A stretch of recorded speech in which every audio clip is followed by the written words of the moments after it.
Baik, Assalamualaikum warahmatullahi wabarakatuh dan salam hormat anda bersama saya Izzu Yusof dalam edisi Sukan Plus Close Up pada kali ini.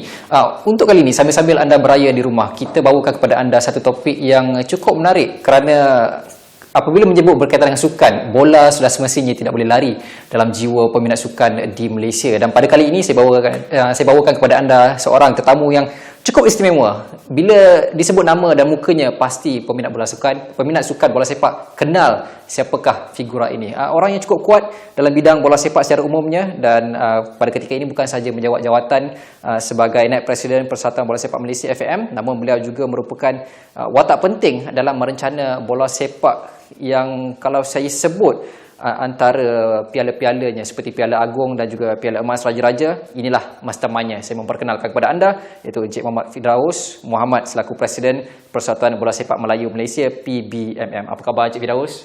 Alhamdulillah, terima kasih Izzu. Macam mana raya? Saya raya di Kuala Lumpur je, sebab saya memang asal Kuala Lumpur kan. Oh, memang jalan clear lah, lengang. Jalan clear. Okey, Encik Firdaus, sebelum kita bercerita lebih lanjut mengenai kita punya topik pada hari ini, soalan cepumas. Ya. Penyokong Liverpool atau Manchester United? Saya Liverpool. Liverpool. Okey, kita geng. So kita masuk terowong sama-sama. Okey. Boleh Encik Firdaus secara peribadi ni kita nak tahu juga, mungkin boleh ceritakan secara sedikit bagaimana boleh terjerumus dalam bidang bola sepak ni? Terima kasih Encik Izzu. Sebenarnya penglibatan saya dalam bola sepak ni bermula sejak dari kecil. Saya juga bekas pemain, terlibat di dalam pasukan bola sepak, bermain untuk PKNS dan di Pahang, di TAS dan sebagainya. Saya pernah terlibat bermain juga dalam Piala Emas Raja. Tetapi selepas habis tempoh bermain saya menjadi jurulatih kepada pasukan Kurnia Insurans yang bermain di dalam Liga Dunhill. Saya juga memiliki lesen kelas C FAM pada tahun 1994. Jadi setelah bergelumang di dalam bidang jurulatih selama 7 tahun, saya melibatkan diri dalam pentadbiran bola sepak. Bermula saya mengambil alih Persatuan Bola Sepak Melayu Selangor sebagai presiden pada tahun 2011. Sejak daripada itu saya terlibat secara langsung di dalam bola sepak atas minat tadi daripada kecil tadi kan. Dan pada akhirnya saya sampai ke tahap yang saya sendiri pun tak menjangkalah tahap saya ni. Presiden. Macam Encik Firdaus, daripada seorang pemain, lepas tu menjadi seorang jurulatih, kemudian beralih kepada bahagian pentadbiran. Apa yang trigger Encik Firdaus untuk menerus ataupun untuk berada dalam bahagian pentadbiran bola sepak ni?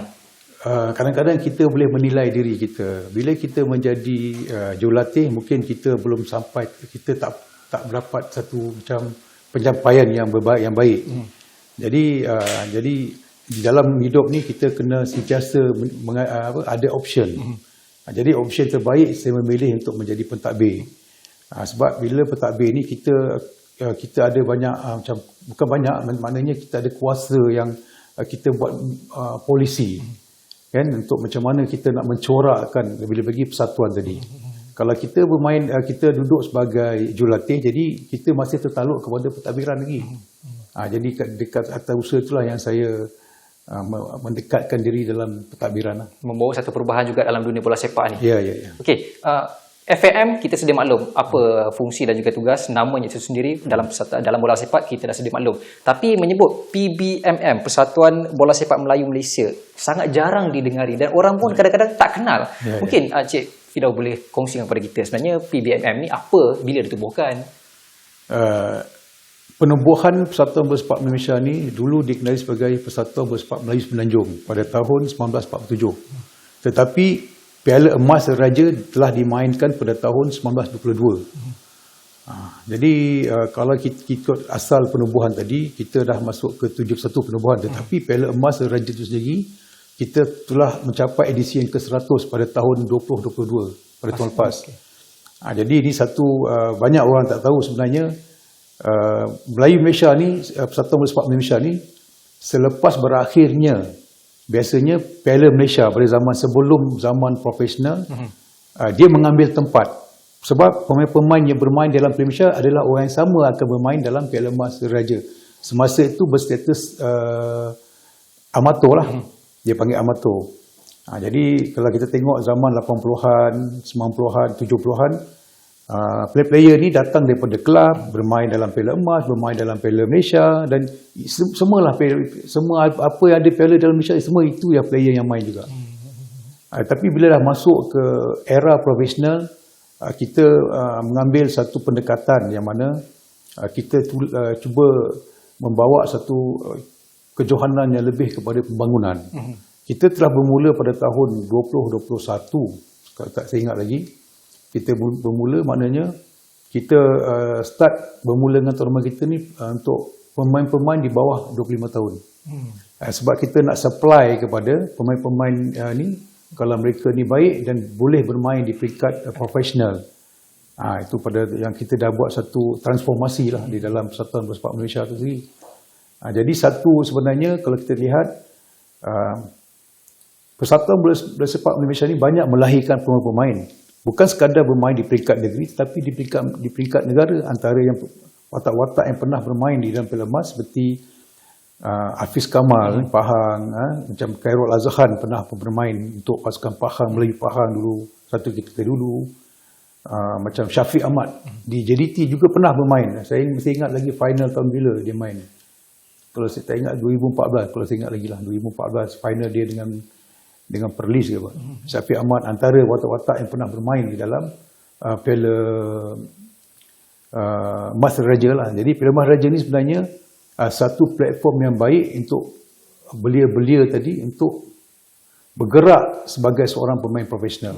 Maknanya tugas PBMM itu sendiri melahirkan pemain bola sepak ke peringkat profesional. Ya. Yeah. Okey, apa ada beza ke dengan FAM fungsi PBMM ni? Sebenarnya kalau kita tengok fungsi Melayu Persatuan Bola Sepak Malaysia tadi, kita lebih kepada pembangunan. Kita menganjurkan kejohanan. Kita menganjurkan kejohanan dan kita tidak ada pasukan sendiri pun untuk bermain di dalam liga profesional sebab ia memerlukan satu dana yang banyak. Jadi kita membantu, secara tak langsung kita membantu FM tadi melahirkan pemain-pemain untuk bermain di peringkat tinggi dan seterusnya bermain untuk negara. Kalau untuk membantu ataupun membangunkan sesuatu skill yang perlu digilap oleh seseorang pemain itu, prosesnya panjang. Jadi dari sudut PBMM sendiri, macam mana bantuan-bantuan yang diberikan? Adakah penyediaan seperti instrumen, jurulatih dan sebagainya? Dia macam ni. Banyak pemain-pemain tidak berpeluang untuk mewakili pasukan di peringkat profesional. Jadi kita jadikan Piala Emas ni sebagai platform kepada pemain-pemain yang tidak pernah mewakili negeri tadi ni. Jadi kita wujudkan dan kita dalam satu langkah ke depan kita nak menganjurkan kejohanan yang lebih bawah umur juga. Dan baru-baru ni kita pun ada menjalinkan satu usaha sama dengan Bola Bros untuk kita mencari bakat lah. Kalau saya rasa Cik Izu pun tahu kan, baru-baru ni kita ada sign MOU. Semata kita nak lahirkan bakat untuk disupply untuk bermain atau berlatih di peringkat kelab-kelab profesional di luar negara. Okey, kalau kita lihat di website ada beberapa gabungan yang dinyatakan. Kalau tak salah saya ada lebih kurang dalam 11 ahli gabungan yang ada dari setiap negeri. Namun tiada pelibatan daripada negeri Sabah dan juga Sarawak. Mungkin ada penjelasan yang boleh diberikan. Sebenarnya penubuhan saya kata tadi 1947 Persatuan Bola Sepak Melayu Semenanjung kita buat. Maknanya kita fokus kepada yang Semenanjung. Sebab masa tu saya rasa Sabah dan Sarawak belum lagi berada di dalam Malaysia kan. Tetapi ada setahun tu kita jemput juga pasukan Sarawak ni bermain dalam Piala Maharaja sebagai pasukan jemputan. Mungkin akan datang kita akan jemput invite daripada Sarawak atau Sabah untuk menjadi kita punya ahli gabungan. Itu pun tertaluk kepada kelulusan daripada PJS lah. Sebab hari ini seperti yang dimaklumkan penggunaan nama-nama restis tidak dibenarkan. Jadi menjadi kengkangan untuk kita invite pasukan Sabah dan Sarawak untuk menjadi ahli gabungan kepada Persatuan Bola Sepak Malaysia itu sendiri. Maknanya kekangan daripada situ, itu yang utamanya. Ya. Mungkin ada di masa hadapan, mungkinkah akan ada pindaan yang akan dibuat bagi memudahkan Sabah dan Sarawak join sama? Ya, kita masih dalam perancangan dan kita pun dah bawa dalam mesyuarat Exco pun kita dah bawa supaya benda ni kita nak selaraskan di peringkat semua negeri lah. InsyaAllah benda ni kita akan laksanakan lah. Okey, tahun 2023 saya kira lebih daripada almost dekat 100 tahun PBMM ni. Jadi macam mana persatuan yang cukup tua di Malaysia nak keep up dengan zaman teknologi yang sekarang ni cukup canggih? Sebenarnya Persatuan Bersepak Malaysia ni bergerak atas semangat daripada Persatuan Bersepak Melayu Negeri dan ahli-ahli majlis yang terlibat di dalam Persatuan Bersepak Malaysia ni. Kita sendiri, untuk pengetahuan Cik Zu, kita tiada dana khas daripada kerajaan untuk kita run Persatuan Bersepak Malaysia ni. Jadi kita ni mendapat bantuan pada kecil-kecil dan kita cari sendiri. Semata-mata kecintaan kita pada bola tadi nak memastikan proses pembangunan bola sepak ni berjalan seperti biasa.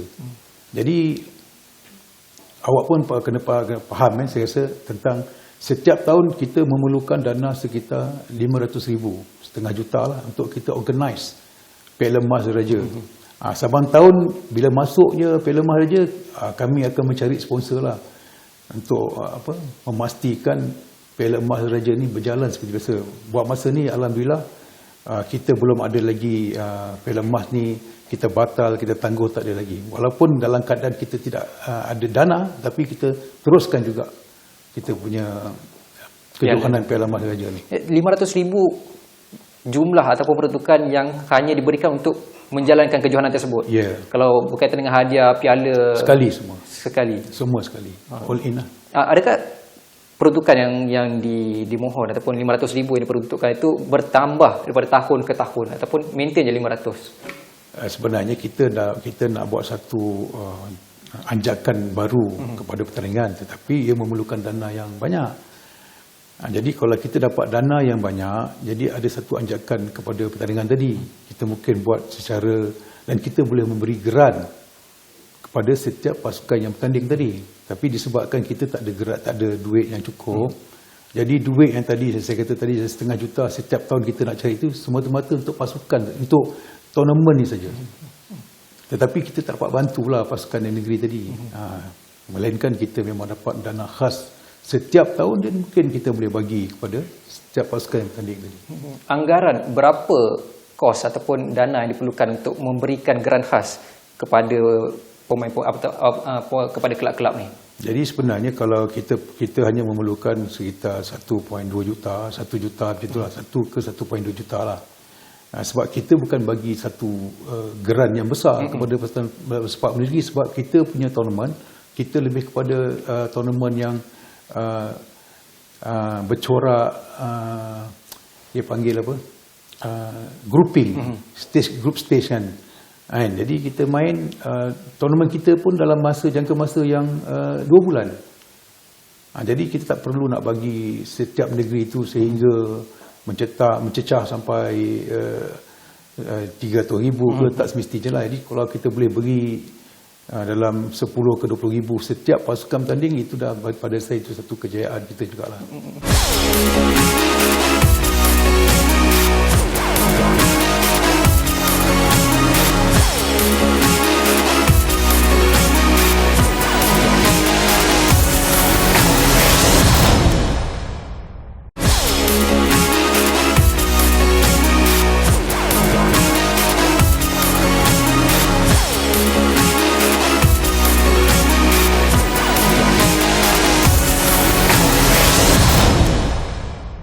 Angka yang kalau bagi setengah orang cukup besar, tapi kalau kita melihat kepada angka untuk menggerakkan kejohanan tersebut, angka tersebut agak kecil sebenarnya dengan bantuan-bantuan sebenarnya. Tapi kalau kita melihat kepada berkaitan dengan era yang serba canggih, kita ada macam-macam piala. Kita ada Piala Agong, lepas tu macam yang Cik Fidaw kata, kita ada Piala Emas Raja, lepas tu dan kesemua kejohanan piala tersebut bukan satu kejohanan yang biasa-biasa. Tapi kalau kita melihat macam sambutan itu kurang.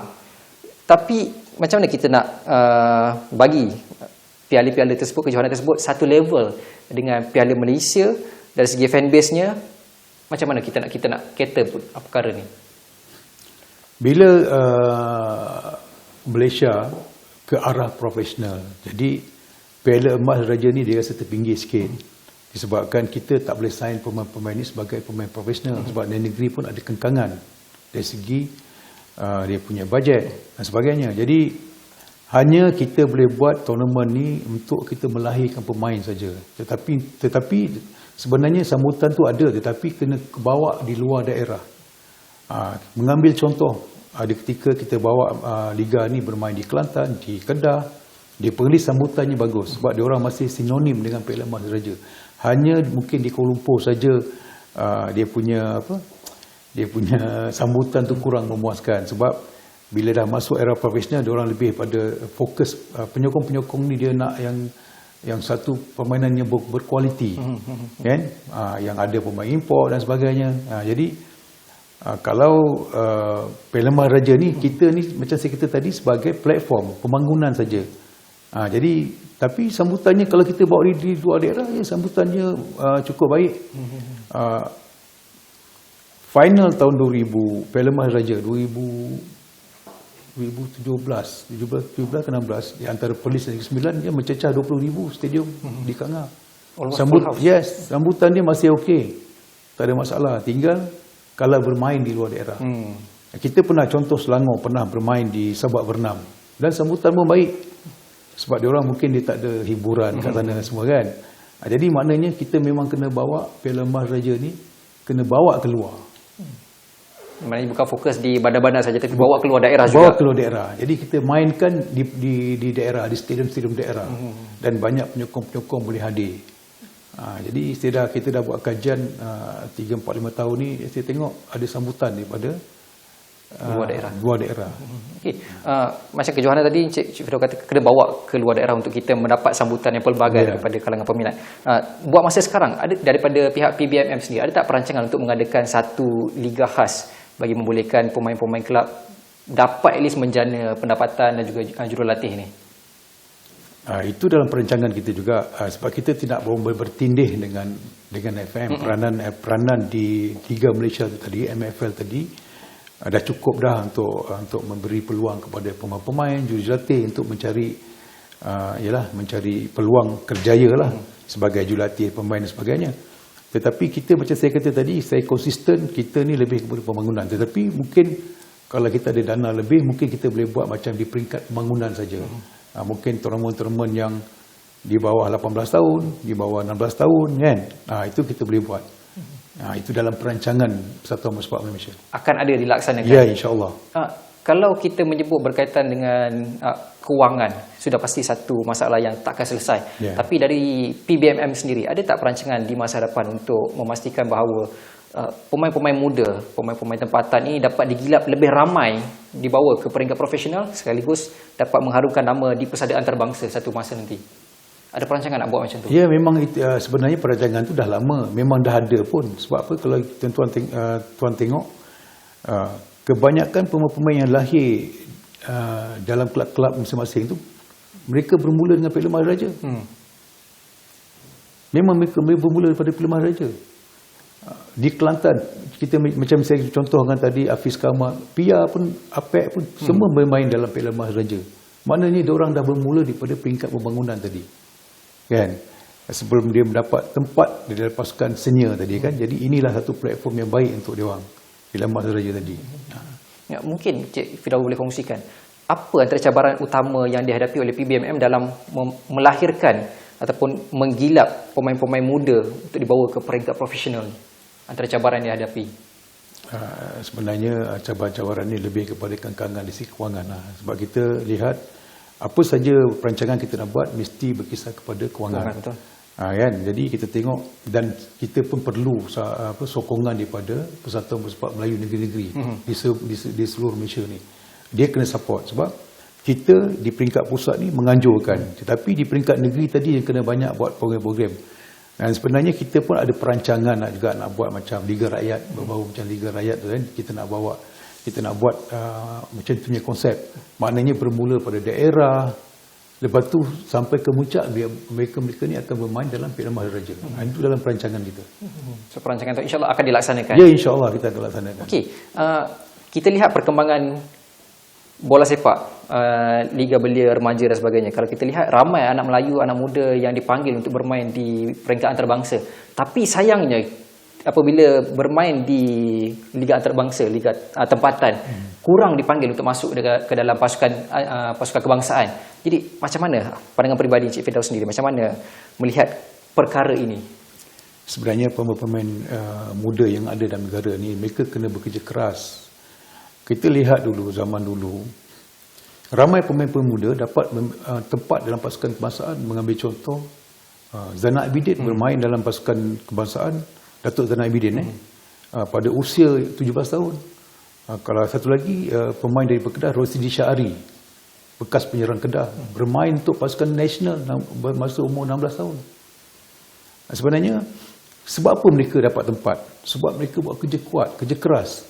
Maknanya, pemain-pemain yang ada sekarang ni, mereka jangan duduk dalam satu keadaan selesa, comfort zone. Mereka kena buat kerja lebih lah untuk memastikan dia punya performance tadi memikat jurulatih tempatan untuk diserapkan di peringkat, bukan sekadar di peringkat nasional, tetapi kadang-kadang serta-serta player tak dapat tempat pun dalam pasukan negeri ataupun kelab masing-masing. Tak dapat tempat, tak dapat kepercayaan. Sebab saya kata tadi, pemain tadi dia kena berusaha, dia kena buat kerja lebih. Sebab bila dia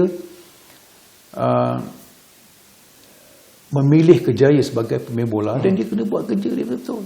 Sebab dia kebanyakan pemain ni, dia orang di segi pelajaran, dia orang ni bukanlah tak bagus, maknanya dia kurang dari segi pelajaran. Jadi bila dia memilih buat keputusan untuk menjadi seorang pemain profesional, dia kena buat kerja kuat untuk menjaga dia punya performance tadi, sehingga dapat menarik perhatian jurulatih, bukan sekadar di dalam kelab, termasuk di dalam peringkat nasional juga. Tapi bukankah kalau seseorang pemain itu dah dipanggil ke peringkat antarabangsa, itu menunjukkan bahawa pencapaian mereka patut dibanggakan dan kerja keras mereka tercapai. Tapi bila Cik Firdaus mengatakan macam tadi, seolah-olah macam bagi player sendiri tak cukup keras lagi ke kerja ni. Macam mana nak kata perkara tu? Dia macam ni, bukan kerja keras ni. Kadang player ni dia kena intelijen lah. Maksud saya, kerja keras bukanlah dia training kuat, tak. Kadang-kadang dia sentiasa berfikir macam mana dia nak mengambil contoh pasukan pemain yang bermain dalam penyerang. Dia sentiasa berfikir macam dia nak memperdayakan pertahanan, antara contohlah. Jadi dia kena sentiasa bukan maknanya dia kena sentiasa drill lah dia punya apa semua performance dia tadi, dia punya bakat tadi kan. Sebab kadang-kadang ada serta-serta kau tak boleh nak bawa dia orang macam ni. Jadi dia orang kena buat sendiri. Kita ambil contoh kan. Zaman dulu, zaman Muqtadari ke zaman Ghani Mihan, yang mengajar dia orang dulu pun bukannya coach yang bekas pemain, cikgu sekolah aja. Betul, cikgu sekolah yang mengajar dia orang. Ridwan Abdul, zaman-zaman dia orang, cikgu sekolah yang ajar. Tapi kenapa dia orang bagus? Sebab dia kerja kuat. Dia kerja keras dan dia sentiasa berfikir macam mana dia nak mempertingkatkan dia punya performance tadi, prestasi tadi, sehingga memikat barisan jurulatih untuk memilih di peringkat senior ataupun di peringkat kelab-kelab. Itulah semangat orang dulu. Jadi kena bawa semangat tu sebenarnya. Kena dia bawa semangat ni, tapi saya faham dalam keadaan sekarang, keadaan dia panggil media sosial punya keadaan sekarang. Jadi kadang-kadang player ni dia cepat selesa dengan apa yang dia ada. Itu yang kadang kita tengok banyak pemain-pemain ni, bila dia habis di peringkat umur tadi, kadang-kadang kita tengok dia tak ke mana. Bermain dalam liga domestik, Liga Selangor, Liga KL, Liga Negeri Sembilan dan sebagainya lah. Maknanya walaupun dipanggil ke kelab antarabangsa, namun tidak menjamin apa-apa sekiranya tiada pertambahan ataupun perkembangan prestasi pemain itu sendiri. Dia sentiasa kena. Satu lagi pemain saya suka nasihatkanlah, sentiasa bertanya kepada bekas-bekas pemain yang mana yang hebat, tanya macam mana dia mengekalkan dia punya prestasi, macam mana dia nak meningkatkan prestasi. Sentiasa bertanya. Kita ni dalam pelajaran, dalam pembelajaran. Pemain-pemain kena sentiasa dalam pembelajaran. Dia belum boleh kata dia hebat, tak. Walaupun dia dah mencecah umur sampai 20, 25, 30 pun dia masih lagi nak kena belajar lagi. Barulah dia jadi seorang player yang hebat. Jadi kata kunci kat situ sentiasa merendah diri, upgrade diri. Upgrade diri. InsyaAllah saya yakin dan percaya diorang ni satu hari nanti dia akan ni. boleh pergi ke tahap yang atas, yang baik lah.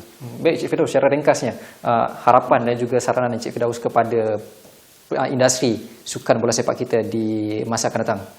Harapan saya selaku Presiden Persatuan Bola Sepak Malaysia dan naib Presiden FM juga, saya ingin melihat satu ketika nanti, yang sekarang pun kita berada di landasan yang betul di bawah kepimpinan Presiden kita berada di landasan yang betul.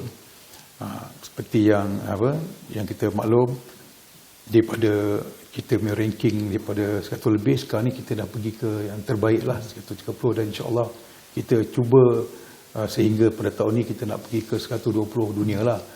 Jadi bila kita berada di dalam landasan yang betul, maknanya semua pemain-pemain, penggiat-penggiat sukan yang terlibat di dalam industri bola sepak ni kena memastikan, kena bekerja keras lagi. Jangan menganggap ini satu benda yang kita dah rasa selesa. Kita masih lagi tak puas hati. Kita cabar, sentiasa mencabar lagi kita. Itu kita akan jadikan sebagai pedoman kita lah. Semangat itu yang perlu diterapkan. Itu yang kita. Jadi sebenarnya itu yang bagus untuk kita. Dan ialah mengambil contoh, macam saya kata ni, mengambil contoh macam mana kejayaan pasukan di dalam negeri. Bukan sekadar di dalam negeri pun kita kena ambil iktibar. Mengambil contoh kejayaan pasukan JDT. Macam mana pengurusan JDT yang baik, sehingga lahirkan pemain-pemain yang baik dan secara tak langsung membantu meningkatkan prestasi pasukan kebangsaan itu sendiri. Jadi harapan saya juga, semua negeri kalau ada sikap yang sama macam JDT buat, macam Tengku Mahkota Johor buat, saya yakin dan percaya bola sepak Malaysia ni bukan hanya berada di landasan yang betul, dan kita boleh mengorak langkah sehingga kita boleh pergi mencabar di Asia. InsyaAllah. Sama-sama kita doakan. Apapun, terima kasih kita ucapkan kepada Encik Muhammad Firdaus Muhammad selaku Presiden Persatuan Bola Sepak Melayu Malaysia PBMM atas perkongsian yang diberikan pada hari ini dan juga kerana sudi hadir dalam edisi Close Up pada hari ini. Saya rasa cukup menarik untuk kita bincangkan mengenai fungsi, sebab sekarang orang dah nampak apa fungsi sebenarnya PBMM berbeza dengan FM. Walaupun terima kasih, insyaAllah kita akan cuba bawa di masa depan topik yang lebih menarik bersama dengan Encik Firdaus masa akan datang, insyaAllah, dengan kita cuba bola bros. Kita cuba bawa. InsyaAllah. Okey, buat penonton sekalian, saya ucapkan selamat berjaya dan terima kasih kerana bersama saya, Izul Yusof, dalam edisi Close Up pada minggu ini. Kita jumpa lagi pada masa akan datang. Assalamualaikum dan salam hormat.